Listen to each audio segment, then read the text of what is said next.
Gusto kong tilawan o konsumuhon sa mga kaliwat sa akong partner. Maayong adlaw kanimo DJ Sam ingon mana sa imuha mga viewers ug followers. Naapodon ta ko'y i-share nga nahimong parte na sa akong kinabuhi. Na problema pod ko karon. Tawagan na lang ko sa pangalang JC. Taga Capiz ko DJ Sam.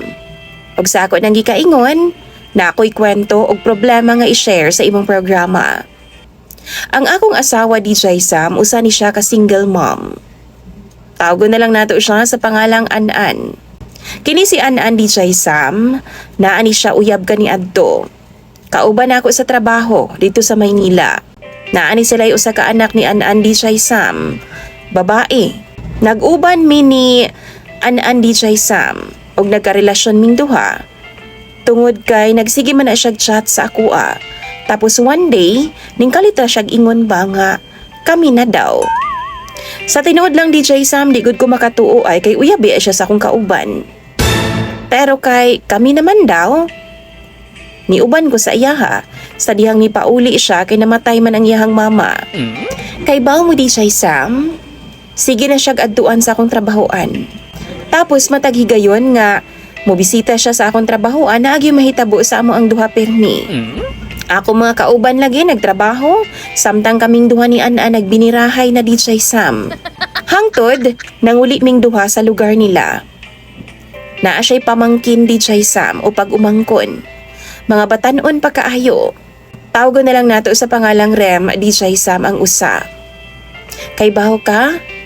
Naglipog jud ko ay kung unsay naa sa akua. Kay mabati gyud kay nako DJ Sam nga doon na siya'y gusto sa akua. Kay mataghigayon nga mag-atubang ming duha o magkita. Ginaakit gyud ko niya DJ Sam. Ug tuyoon gyud niya ba nga magduol-duol sa akua. Sa ako nang gikaingon nagalikay-likay pod ko kay bata pa si Rem DJ Sam. Unya, naay higayon DJ Sam nahubog ko. Wala ang iyang tita ni adto nga time nga akong partner nga si Anan. Gisulod bang kako niya sa kwarto DJ Sam? Ug pagmata nako no, nakapatong na sa taas sa kong lawas si Rem. Akto pod gani abot ang iyang tita DJ Sam. Ug nasakpan gyud kaayo ming duha ni Rem sa iyahang tita. Nangayo kog pasensya sa kong asawa DJ Sam. Iya pod kong gipasaylo ug nasabtan ra pod niya. Hangto DJ Sam, naa na po ning abot sa akong kinabuhi. Igsuon ni Rem nga pamangkin gihapon sa akong asawa. Usa ka higayon DJ Sam. 18th birthday sa anak sa akong asawa. Hubog kaayo ang igsuon ni Rem DJ Sam nga pag-umangkon pod sa akong asawa. Hasta pod ang akong asawa DJ Sam paska nagyong hubuga. Unya, ang anak sa akong asawa DJ Sam nga 18 na ni atong higayuna ug iyahang ig-agaw. Nanulod sila sa kwarto namo. Kay sa probinsya manggo DJ Sam, daggo kay mga kwarto. Ang asawa nako DJ Sam nagsige pa siyag inom. Samtang ako, nihigda na ko sa kwarto kay medyo naglain ang akong lawas sa DJ Sam ba. Lipong-lipong nako. Di gud ko hubog pero nakainom jud ko DJ Sam. Napapod ko'y trabaho pagkaugma mo nang nisud na kog una sa akong asawa. DJ Sam, nisulod man ka na sa kwarto ang anak sa akong asawa. Giakit yun ko niyag taman DJ Sam. Duha sila sa iyang ig-agaw.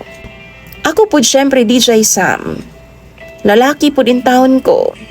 Gipang finger bitaw na ako silang duha DJ Sam. Wauna na ako gisulod kay mahadlok lagi ko. Basin sa ikaduhang higayon, masakpan na pod mi sa akong asawa.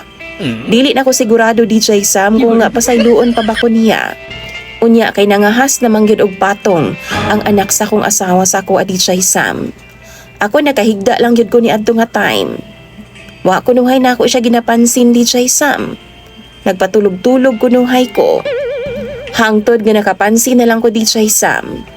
Nga naanay tunog ba ingon sa kwarto, panigurado ang ako tong asawa. Mao to ni plastar na lang po sila higda dito sa akong kilid. Ako DJ Sam sa ako nang gikaingon padayon kong nagpatulog-tulog. Niabot gid ang akong asawa, nitapad sa akua. Hubog kay siya DJ Sam. Og bisa na ang akong asawa sa akong kilid DJ Sam no, tungod kay hubog lagi kaayo siya. Naagi nahitabo sa amo anine. Pinsan sa anak sa kong asawa nga igsuon pod ni Ren. Pero ang anak sa kong asawa DJ Sam, wa gid na ako gilabtan. Bisan pa gusto na gid kay siyang magpa-jerjer sa kwa DJ Sam. Pero wa gid na ako siya gi-jerjer. Ako na lang siyang gidila-dilaan DJ Sam. O gi-finger na lang pod na ako. Kay didto ko nag-jerjer og tama na sa iyang pinsan nga sine. Unya ning labay DJ Sam ang duha ka buwan. Abi jud na akong nabunti sine DJ Sam. Pero klaruhon ako ha, nga gawas kang ne, permi pod mi nga mag-ana-ana sa iyahang igsuon nga si Rem. Labi pa ka ng mga higayon bitaw DJ Sam nga wa ang akong asawa. Klaruhon pod nako nga minyo na ni si Rem.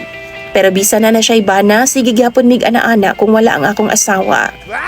Ang problema lang nako karon DJ Sam, kay murag nakapansin ko ba nga nagduda na ang akong asawa. Naa siya nagtrabaho sa Iloilo karon ug duha na siya katuig nga nagtrabaho didto.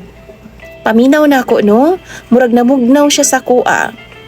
Kada uli magud niya sa among balay DJ Sam, magsige na lang siya cellphone.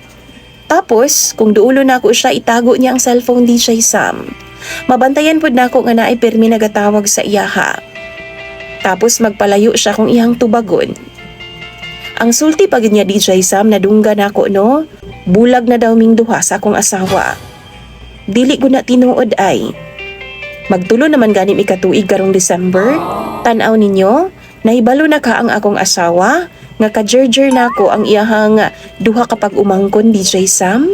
Paminaw ninyo, na anak ka siya'y lain, o wa na ka siya'y gugma sa ako Palihog daw bi, tambagi daw ko ninyo unsay akong buhaton. Imong sender DJ Sam og follower, Toto ng Rojas.